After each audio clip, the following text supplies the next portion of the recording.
श्रीहरिस्तोत्रम्।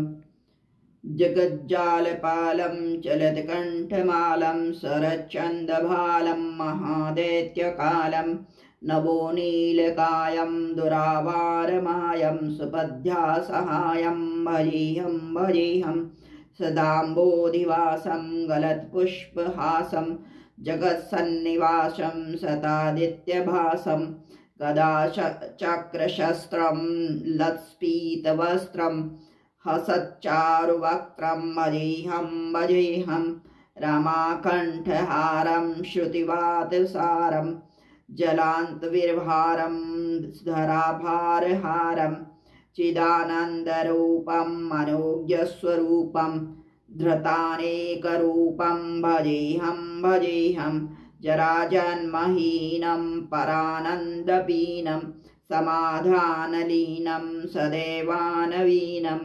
जगज्जन्महेतुं सुरानीकहेतुं त्रिलोककेतुसेतुं भजेऽहं भजेऽहं कृतान्मनायकानं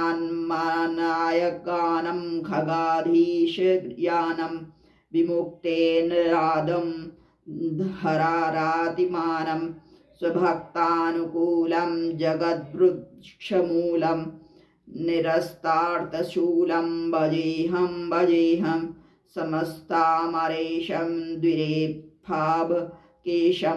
जुगद्बिम्बलेशं हुदाकाशदेशं सदा दिव्यदेहं विमुक्ताखिलेहं सवैकुण्ठगेहं भजेऽहं भजेऽहं सुरालिवल्लिष्ठं त्रिलोकीवरिष्ठं गुरूणां गरिष्ठं स्वरूपैकनिष्ठं सदा युद्धधीरं महावीरं वीरं महाम्बोधिधीरं भजेऽहं भजेऽहं रमावामभागं तलानग्रनागं कृताधीननयागं गतारागरागं मुनीन्द्रैर्सुगीतं सुरैर्सम्प्रीतं गुणोधैरतीतं भजेऽहं भजेऽहं फलश्रुति इदं यस्तु नित्यं समाधाय चित्तं पठेदष्टकं कण्ठहारं मुरारे सविष्णोर्विशोकं